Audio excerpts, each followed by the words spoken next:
बहुत स्वागत है दोस्तों आप लोगों का हमारे फुल वीडियो में। और जैसा कि पिछले वीडियो में मैंने आपको बताया था, सारा मैंने पैटर्न बताया था आपको। और 1 से लेकर 20 तक के क्वेश्चन हमारे हो चुके थे। तो आज हमारा नेक्स्ट क्वेश्चन से हम स्टार्ट करते हैं बिना किसी देर करे हुए। ठीक है, तो क्वेश्चन नंबर 21 आपके सामने है दोस्तों, आपको दिख रहा होगा।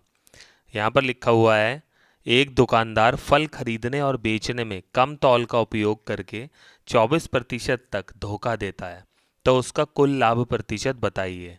देखिए, जो आपने अभी तक सवाल सीखे हैं प्रतिशत वगैरह के, तो उसमें आपने बेसिक से लेकर एडवांस लेवल तक के सवाल सीखे हैं, लेकिन यहाँ जब एग्ज़ाम होता है तो उसमें आपको एडवांस से भी ज़्यादा एडवांस क्वेश्चन आते हैं दोस्तों।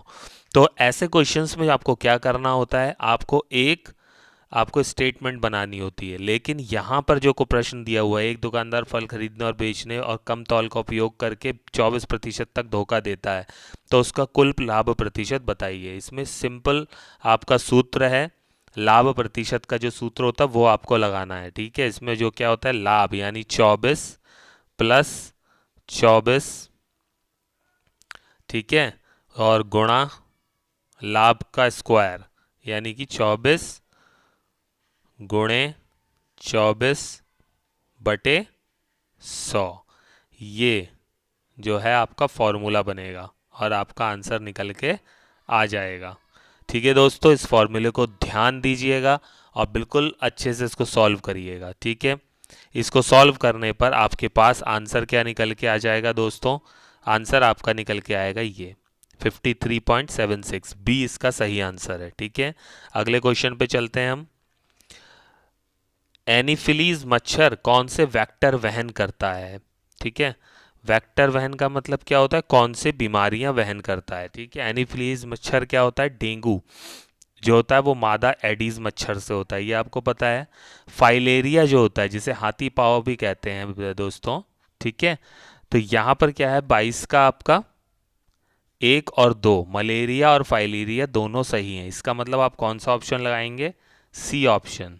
सी ऑप्शन आपका सही है। ठीक है दोस्तों, एनिफिलीज मच्छर जो है मलेरिया और फाइलेरिया ये दोनों ही वहन करता है। ठीक है, चलिए नेक्स्ट क्वेश्चन पे चलते हैं। 23 नंबर का क्वेश्चन है, वायुमंडल में ओजोन को मापने के लिए जो डिवाइस होती है उसको कहते हैं यूवी स्पेक्ट्रोफोटोमीटर, किसने विकसित किया था? ये प्रोफेसर, आपको पता है यहाँ पर आपको ABCD 4 प्रोफेसर्स के नाम दे रखे हैं। ठीक है, तो यहाँ पर आपका सही उत्तर क्या बनता है, सही उत्तर आपका A, professor GMB Dobson. Professor GMB Dobson बनता है। ठीक है, O3 ओजोन की वो होती है, फॉर्मूला होता है। ठीक है, और इसको किससे नुकसान होता है, CFC क्लोरोफ्लोरोकार्बन से इस परत को बहुत नुकसान हो रहा है। ठीक है, तो इसका आंसर आपको लर्न करना पड़ेगा, प्रोफेसर GMB डॉब्सन। अगले क्वेश्चन पे चलते हैं दोस्तों। 24 नंबर क्वेश्चन है, अनीता ने एक व्यक्ति का परिचय अपनी माँ के भाई के पुत्र के रूप में कराया। उस व्यक्ति से अनीता किस प्रकार संबंधित है? ठीक है, तो यहाँ पर बहुत इजी क्वेश्चन है ये, ऐसा भी होता है, ऐसा कोई ज़रूरी नहीं है कि हमेशा कठिन ही क्वेश्चन आए हैं, इजी क्वेश्चन भी आते हैं। तो माँ के भाई के पुत्र यानी मामा के पुत्र क्या हुआ, चचेरी ममेरी या मौसेरी बहन हुआ, तो इसका आंसर आपका ए बन जाता है स्ट्रेट अवे, कोई इसमें ज़्यादा सोचने की ज़रूरत नहीं है। अगला क्वेश्चन पे पहुँचते हैं। 25 क्वेश्चन है, अंटार्कटिका में ओजोन क्षेत्र निम्न में से किस मौसम में स्पष्ट रूप से दिखाई देता है? इसमें भी कोई ज़्यादा एक्सप्लेनेशन की ज़रूरत नहीं। जब भीषण गर्मी होती है, जब भीषण गर्मी होती है दोस्तों, तो फिर ये छिद्र आपको बहुत आसानी से दिखाई देता है। ये मैंने खुद नहीं देखा है, मैंने पढ़ा है। ठीक है, तो भीषण गर्मी। अगला क्वेश्चन पे पहुंचते हैं, क्वेश्चन नंबर 26 है, एक निश्चित कूट भाषा में क्रैकर को ये कहते हैं, लाइट को ये कहते हैं, तो कैटल को क्या कहेंगे? ऐसे क्वेश्चंस में आप ज़्यादातर ये सोचते हो कि सी कौन से नंबर पे आता है, ये सब ना सोच के पहले तो ये चेक कर लिया करिए कि क्या इसमें जो क्वेश्चन में वर्ड्स दे रखे हैं तो इसमें कुछ मैच कर रहा है क्या, इसमें जो दे रखा है उसमें कुछ मैच कर रहा है क्या? बिल्कुल मैच कर रहा है। आप अगर इसको मैच करोगे दोस्तों तो आपको आंसर बिल्कुल साफ दिखाई पड़ेगा, जो कि आपका बनेगा डी वाला। ठीक है, 32 44 69 69। ठीक है, यही बनेगा आपका आंसर डी। अगले पे चलते हैं। निम्नलिखित जानकारियों को ध्यानपूर्वक पढ़िए तथा उन पर आधारित प्रश्नों के उत्तर दीजिए। 6 व्यक्तियों के परिवार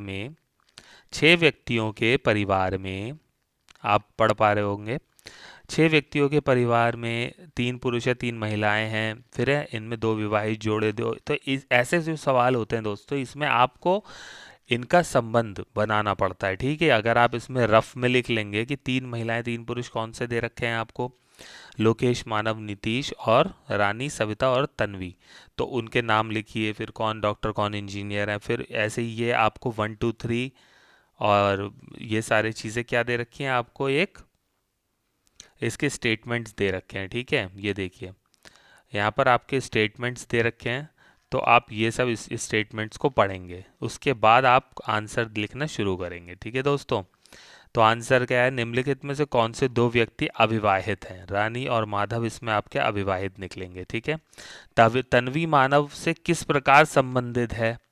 तन्वी मानव से किस प्रकार संबंधित है? इसमें दादी और नानी, इसमें से कोई सा निकलेगा। फिर 29वां नंबर है, निम्न में से कौन विवाहित जोड़ों का सही युग्म है? इसमें आपका डी, सविता मानव और नीतीश और रानी का निकलेगा। ठीक है, इसको आप करेंगे। आगे बढ़ते हैं। नंबर 30 नंबर पे 2 मिनट 30 सेकंड के लिए एक सैटेलाइट एयर टाइम का बिल सैटेलाइट एयर टाइम मतलब जो चैनल आते हैं ना टाटा स्काई वगैरह, उनका बिल 25 रुपये है 2 मिनट 30 सेकंड के लिए। तो 3 मिनट 20 सेकंड के लिए क्या मूल्य होगा? वैसे तो ये सिंपल आपका क्वेश्चन बनता है, ठीक है, जो कि बच्चों के सवाल होते हैं कि 5 पेंसिलें अगर 10 रुपए की हैं तो 8 पेंसिलें कितने रुपए की होंगी। तो पहले आपको क्या निकालना होता है, एक पेंसिल का मूल्य आपको निकालना होता है, यही तो करते हैं आप। तो यहाँ पर क्या है, 2 मिनट 30 सेकंड, अगर आप इसको इस तरह से करेंगे ना दोस्तों 2.30 करके, और 3 मिनट 20 सेकंड यानी 3.20 करेंगे अगर आप, तो फिर ये आपका कभी भी नहीं निकलेगा सही आंसर। ठीक है, ऐसे सवालों को करने के लिए थोड़ा सा दिमाग लगाइएगा। 2 मिनट यानी कि 2 मिनट, और 30 सेकंड कब बनता है, 1 मिनट का 30 सेकंड यानी 60 सेकंड का 30 यानी 1/2, यानी कि ये बन गया आपका क्या, 5/2 बन गया। इसकी गुणा आप कर दोगे 25 से, है ना, क्योंकि ये 25 रुपये ही तो दे रहा है, लेकिन यहाँ पर भाग होगा, तो यहाँ पर क्या होगा, भाग होगा, तो यहाँ पर होगा 2/5 गुणा 25। मैं आपको करके दिखाता हूँ दोस्तों। तो यहाँ 25 रुपये में भाग करेंगे 5/2 की, यानी कि उल्टा हो जाएगा 2/5, 5 से ये कट जाएगा, 5 बार 5 दूनी 10 आ जाएगा।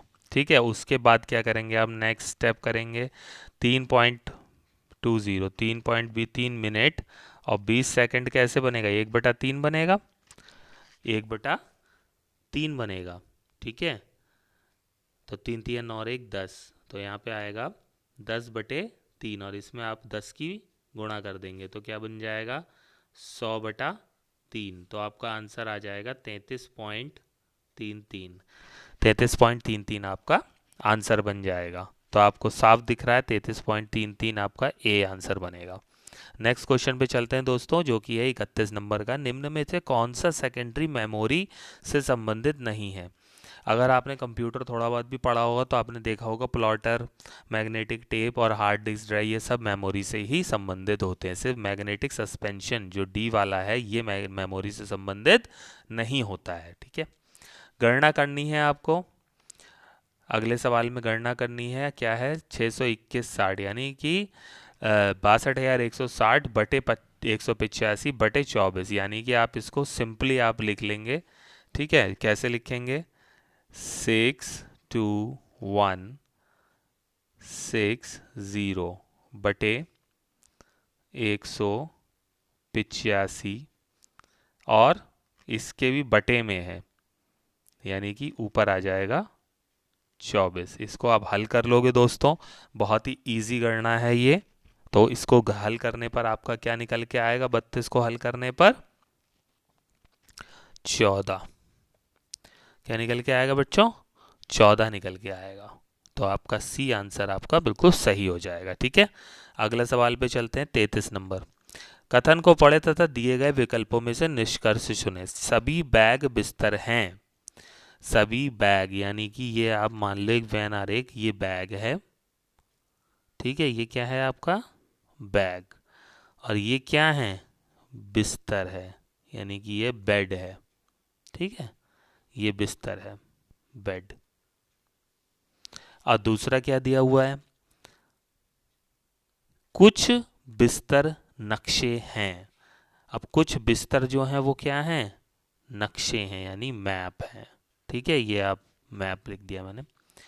और सभी नक्शे गोल हैं, ये सारे नक्शे जो हैं ये क्या हैं, ये गोल हैं, ठीक है दोस्तों। तो इस तरह से आप जब वैन आरेख बना लोगे तो आपको पता चल जाएगा कि इसमें जो आंसर है आपका वो क्या है, और वो है ना तो निष्कर्ष एक सही है इसमें और ना ही निष्कर्ष दूसरा सत्य है, ठीक है।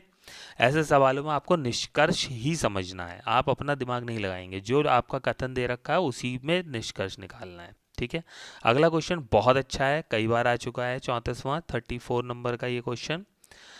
इसमें क्या है, अंग्रेजी ईस्ट इंडिया कंपनी को इस नाम से भी जाना जाता है, William company, Lord company, John company, Lawrence company. तो आपको बताऊं मैं, ये जॉन कंपनी के नाम से जाना जाता था, ठीक है।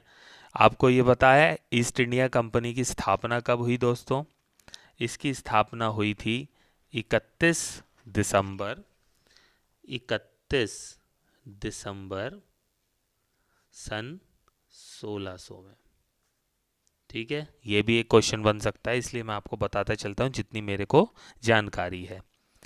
तो कौन से ये अंग्रेज जो आए थे उस समय भारत दिल्ली पर किसका राज था, औरंगजेब का राज था, 1609 में ये लोग आ गए थे, ठीक है।